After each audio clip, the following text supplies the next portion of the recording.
wanted to talk about the developments at the SCO summit. There were many.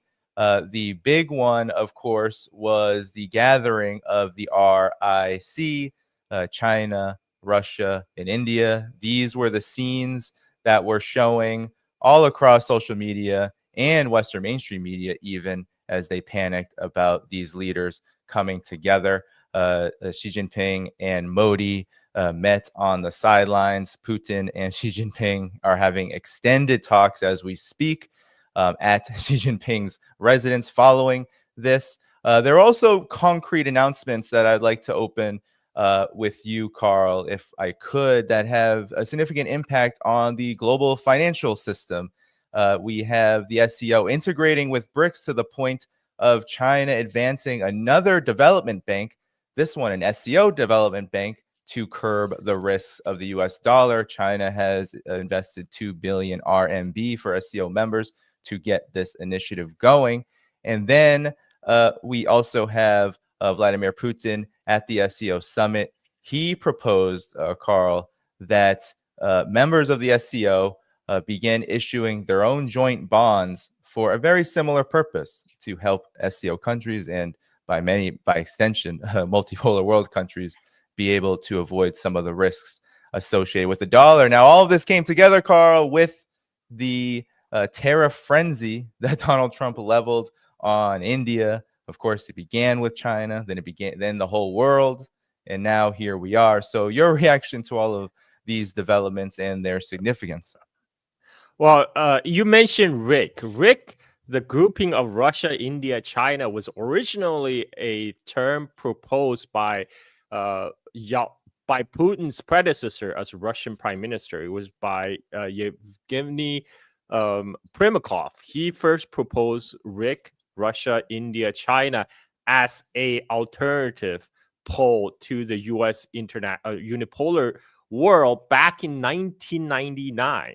And now we're finally seeing the fruition thanks to the Nobel Peace Prize candidate Donald Trump.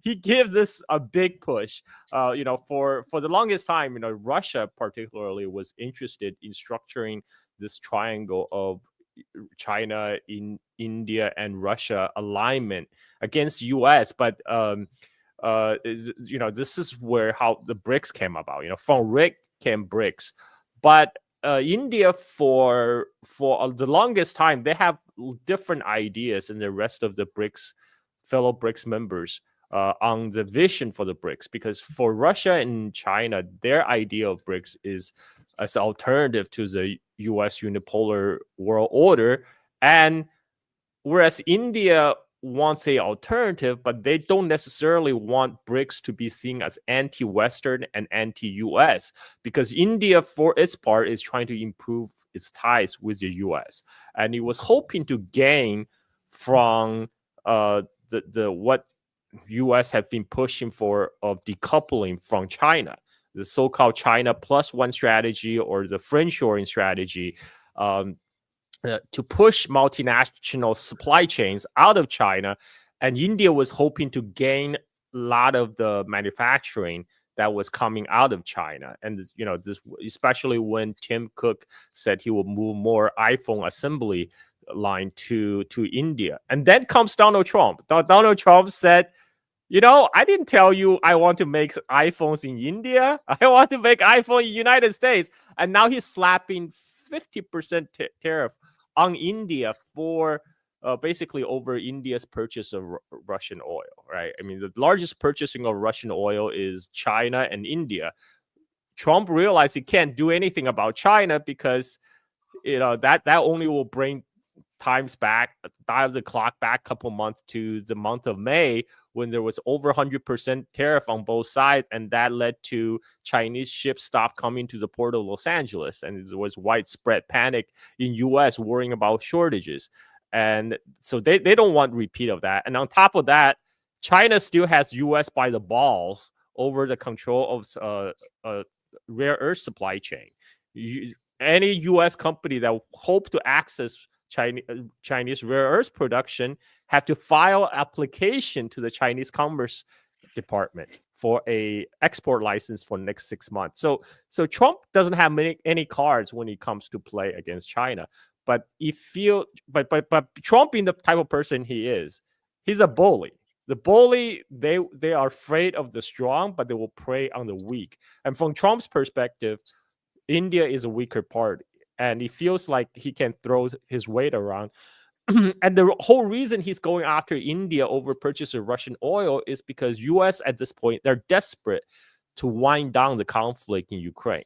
Now that there has a very strong voice within the U.S. national security establishment to extricate from the quagmire as Ukraine, and to even extricate possibly from West Asia, so they can concentrate all their resources in the Western Pacific to contain China. But the problem is Trump administration still feel like they can dictate terms to Russia on how that peace or ceasefire is going to be structured. This is why Trump is applying high pressure tactic, according to his quote unquote art of deal, is trying to put additional pressure on Russia by cutting off fundings to the Russian state by placing secondary sanction on purchasing of Russian oil. And he thought India is the weakest link of among the BRICS member nations.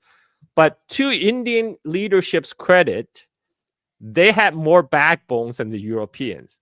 Unlike the European leaders who made a beeline to Washington and sat like school children around White House waiting to be scouted, India actually stood their ground and defended their strategic autonomy. They refused to give up their traditional friendship with Russia, because India depended on Russia for weapon platform and energy. Trump wanted India to cut off that tie and switch to buy American oil and gas and American weapons. And India said, no, we can't do that. And Trump also wanted India to open its agricultural market to heavily subsidize U.S. farm produce. Now, India has 60% of its population labor force employed in the agricultural sector. There's no way. It's not politically feasible for any Indian leaders to say, okay, just go ahead and walk all over us, flood our market with American farm produce, put 60% of our labor force out of work. So India was giving a big push to mend its ties with China. Because, by the way, that ever since the deadly 2020 border clash between India and China, both sides have been trying to repairing their relationship, because both India and China have realized, this whole border conflict is counterproductive to their own priorities. For China, the priority is always, the facing in the Western Pacific, trying to push the U.S. out of East Asia. For India, it has other thing you prefer to deal with, and to spend the time and resources on the border clash is really a big distraction for both countries. So there were already negotiations well underway. All these planned visits, scheduled visits, these are all scheduled way in advance before Trump did his decree by tweet. But Trump certainly give it a big push for the India-China rapprochement. And that's what we saw yesterday and the day before during the SCO summit. And right now, India is showing U.S., hey, if you push us hard, we have alternatives. We have other friends we can turn to. We can turn to closer alignment with our fellow BRICS members. And U.S. is India's #1 trade partner. China is India's #2 trade partner. Right. And you mentioned about, the alternative to the US dollar. The US dominance of international finance is one of the last pillars of the US empire. I say there are about 3 pillars that's popping up the US empire right now. It's military, technology, and finance. And right now, both military and technology pillars are kind of wobbly. Finance is U.S. is really the last strongest pillar for its global hegemony. But U.S. have been weaponized it to such extent that the more you use sanctions, the less effective it becomes, because then people seek alternative. When United States kick Russia off the SWIFT system, Russia found ways around it. Now more countries are adopt CISP, the alternative account settling system coming out of China, and other people are sitting up and taking notes. Oh, if U.S. can freeze essentially taking money away from Russia's sovereign funds, then this could be happen to us if our money is in U.S. dollar as well. So now everybody is seeking alternatives. This is why Brazilian President Lula has said, if we don't find a solution, if we don't find a alternative trade currency soon, we will end the 21st century the same way we started the 20th century. That's actually a very ominous warning, because the 20th century started with two world wars. And of course, Trump didn't like that once again, and he placed 50% tariff on Brazil, demanding they release Bolsonaro, a very blatant violation of Brazilian sovereignty and internal intervention into Brazilian internal matters. That just gives more impetus for all the BRICS member nations to working together, because China has already reduced their purchase of American farm produce. This is why Donald Trump wanted to open up Indian market. China already redirected purchase of soybeans and beef from United States to Brazil. This will just give more opportunity for all the BRICS members to work closely together. And I'm going on and on, so I'm gonna cut my time short and then let the rest of my panelists have a say. Well, let me turn to you, Dr. Dahui, then. What, from your perspective out in China, what is the reaction to not only the SCO summit, but the fact that the conversation around it, especially on the West, on social media and elsewhere, is that this is a move toward de-dollarization, toward multipolarity. Do you see it this way? Yes, of course. I think, but of course, this trend of this multi-polarization, I don't think it starts from today. Of course, China has called for this, and India has called for this. I mean, for a very long time. Of course, Russia, and now the U.S. also believe that we are. I mean, Trump administration also say we are moving towards that direction. The speed of this move, I think, is different on different part of the multi-polarization. The so-called hard power part, I will say, move faster and also more obvious. But the softer side is relatively slow, including currency and including, we can say, soft power or narrative power. But of course, I think it's accelerating in past 1 year and in past several months. And this week, I think is very clear that it shows that this tendency. And watching all this happen, of course, China feels that particularly the visit of Indian leader Modi to China and joining the SCO summit, I think this is something really, really big given the backdrop of the President Trump's attack and recent pressure on India. I think this, of course, changed the calculation of everyone. And I think I agree that this is President Trump make it possible for China, India, and Russian leaders standing together. And today in Beijing, we'll have military parade today. So we'll see, of course, Prime Minister Modi left China, but many, I think more than 20 state leaders will be in Beijing and watching the parade here. I think that's also a show of military power. Well, you asked about the finance currency de-dollarization, and of course India's role. I think this is my view is this is a long-term thing. It won't. Of course, this summit and also announcement of the setting up the new bank. These are all the important development.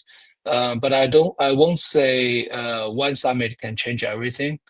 And I think de-dollarization is a pretty long process. Gradually, actually, I think the portion of the using the US dollar as a reserve currency has declined gradually, slowly. I think this trend will continue. But so far, I don't think there are other, very obvious replacement of U.S. dollar at current phase.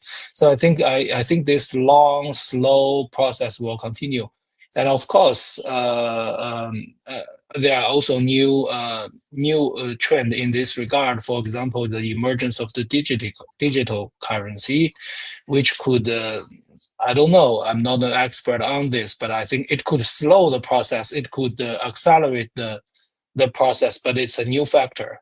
It's a new factor. I think the U.S. is moving very fast on this stablecoin thing, and I think China now is also speeding up. So these are the new factors. I think maybe if we are talking about the replacement of the U.S. dollar hegemony, my hunch is it won't be another currency, but the digital currency. But of course, it depends on which currency, what country states that kind of that digital currency. And I'm very glad that China-India relations is improving, thanks to President Trump's push. For whatever reason, China and India, these two countries are both countries have 1.4 billion people, so the two most populous country in the world. Very sadly, our relations have been very difficult in past several years for many reasons. I think it is returning to the position that it should be, and I'm happy that India leader can be in China, and from China's perspective, India show another time its independent, its tradition of the independent diplomacy. Of course, India have this tradition, and of course, India is a respectful big country. I think, of course, they will act, basically following their own national interest. I'm not saying that China, India solve all the problem. Actually, the problem are still there. None of them can be easily solved. But I think it's good that the two leaders can talk to each other, the two countries can talk to each other. And I hope we can, through this process, we can normalize our high-level interaction. And I myself also very much hope that the two countries can normalize the people-to-people tie between these two, again, the most populous country in the world. This is really, really important for these 2.8 billion people. This is, almost, I think, 1/3 of the whole population on the earth. So if the two people can talk to each other, can interact to each other, if the political leader can talk to each other, work together, and if our economic tie can recover, then we have a lot of, difficulties in the economic side, but actually we do have potentials. I saw the news that the Indian government already say welcome China's no matter investment or increase the trade with India. I think this is very encouraging. We have great potential for cooperation, and China can play a role, helping India to build its manufacturing factor, and also improve its infrastructure. And also India is a great market for Chinese companies. So all these potentials has been kind of capped or restrained in past few years. I hope now we can free those potentials. I do see the signals. The two leaders are working towards that direction. So all these are positive development. But of course, again, I'm not saying China, India, or or other BRICS country, we solve the problem between us. Actually, this is something very different from the Western, alliance system. So for those BRICS countries, for China, India, Russia, and other Brazils, we have a lot of differences. We have disputes, but we try to maintain a relatively loose but more mutually respectful way to handle our bilateral relations, to keep those differences, but at the same time to deliver this potential of the non-Western developing country. I think this is good for the whole world. Yeah, I think I will pause here. Okay. Yes, Danny. Sure. Yes. Yeah, well, Dr. Powell, to you, your analysis on the significance of the summit, the push and trend toward de-dollarization, and really what we saw was a major strengthening of BRICS through the SCO summit, which is historic in nature. Your assessment? It's good to be with you, Danny. Look, I think that the first thing we just need to bear in mind is that these events and summits are punctuation moments in longer historical patterns and flows of forces. And these longer patterns are underpinned by transformations in economic relationships between countries, as well as the economic capabilities of different countries. The world today wouldn't be what it is had China not over the last 40 years emerged as the world's single and only manufacturing superpower. It is because of that many of these transformations that we're witnessing at a political level and at an institutional level are actually made possible. The trade patterns that have emerged over the course of the last 30 years has dramatically changed the configuration of the global economic landscape. 30 years ago, the global economic system was largely one that saw the United States economy particularly, as well as the Western European economy, occupy what is essentially a central position, a core, around which a periphery network of nations were connected largely through the supply of cheap goods, cheap labour, and as markets for advanced manufacturers where applicable. And all of that was held together, as Carl mentioned, by two core things. One is, of course, a military presence from the United States with over 800 bases scattered across the world to keep the disenfranchised under control. And, of course, the ability of the United States dollar to function as the medium of transactions that connected up these various networks around the world. That's what the world looked like then. The world today is one in which the United States has been decentered.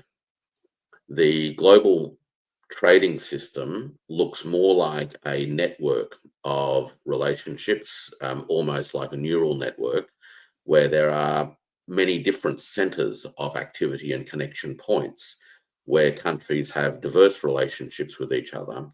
And as a result of that, are increasingly facing a need and an opportunity to settle their transactions with each other in mutually accessible, cheap and safe ways, namely through a process of national currency adoption as a medium of exchange. So we're seeing, in some ways, the flip side of de-dollarization, so to speak, is what I tend to call currency multipolarity.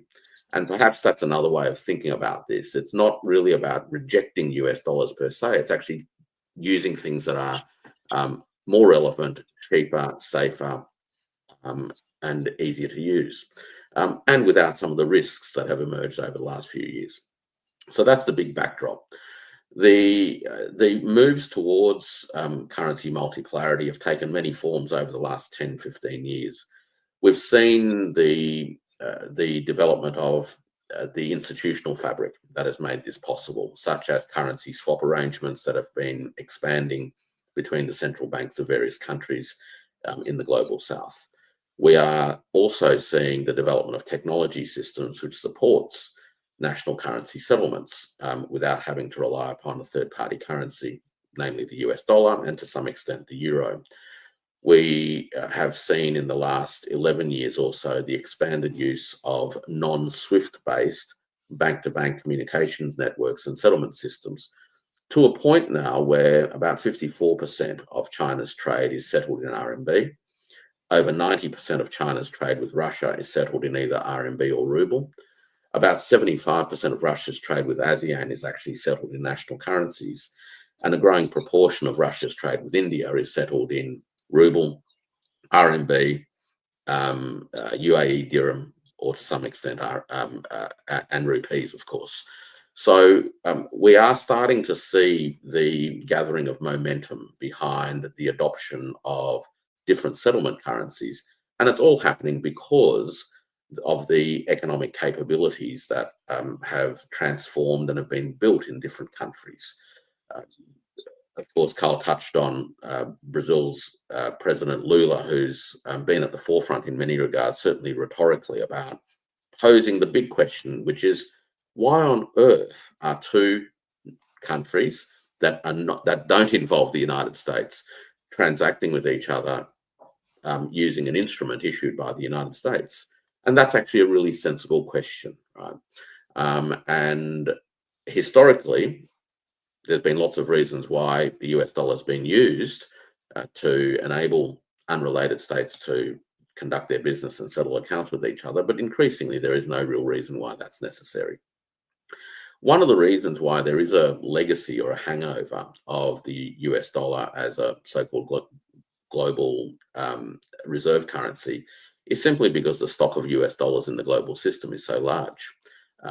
US dollars don't disappear just because one country doesn't hold on to them. They end up somewhere, and the only time US dollars disappears in a net sense is when they're taxed out of existence by the US government, or when US dollar denominated debts are repaid and US dollars then are literally leached out of circulation. But other than that, we have, over the course of the last 70, 80 years, experienced a global economic system that has been the recipient, if you will, of large volumes of US dollars being created net, and consequently, there is a lot of US dollar stock in the global system, and that US dollar stock has to sit somewhere. So when, for example, countries or central banks end up with US dollars, they have some decisions to make. Do they hold those US dollars as dollars and earn very, very little interest? Or do they sell those dollars or use those dollars to exchange for something else? Obviously, many central banks will purchase other forms of securities, most of which are denominated in US dollars historically, such as US dollar treasury bonds. And the reason they do that is because they are extremely liquid and that they earn an interest, whereas the dollar doesn't. We have, of course, seen now in recent years the increased expansion of gold on the balance sheet of central banks because central banks are buying gold with dollars. But don't forget, where there is a buyer, there is a seller. So those US dollars are still in the system somewhere.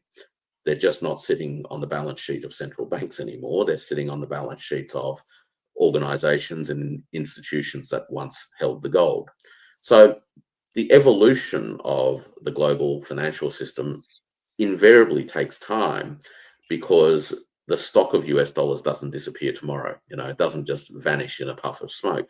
It takes time to leach back through the economic system, to be taxed out of existence, and for the rate of US dollar growth to taper off. And I would expect that over the course of the next 10 years, we're going to see a lot more of that. Trump, for what it's worth, has actually accelerated these dynamics, not necessarily because that was his intentions, though I think in part the effects of his policy decisions, particularly on the dollar and its relative exchange value globally, does align with some of his ambitions, and that is to reduce American imports. And with a weaker dollar, you will certainly see reduced American imports. The irony of all of this is that Trump at the same time also wants a strong dollar for political power reasons. And this is a classic example of the contradictory policy ambitions that the Trump administration is trying to achieve all at the same time. Now, the circle doesn't square, of course, and that is leading to, I think, a whole bunch of policy discontent, political frustration because the promises aren't materializing in the real world. And of course, in that space, particularly as the Trump administration responds in, I guess, what you'd call quite a violent and unpredictable, capricious way globally, as it lashes out at all and sundry. Everyone else really needs to accelerate the ways in which they principally protect themselves from that. That's really the first thing. I mean, BRICS and all of these institutions emerged principally to protect countries from the madness and to create ways in which countries can just advance their own developmental interests, as well as security interests, which is what the SCO was originally about. So I think that the events in Tianjin in the last 48 hours, together with the parade that will be held, well, very soon, actually, in about half an hour's time, will, in a sense, is a punctuation mark on long-term transformations that will continue to unfold, sometimes faster and sometimes slower, but there is no turning back from this pathway towards intensified multipolarity. Yeah.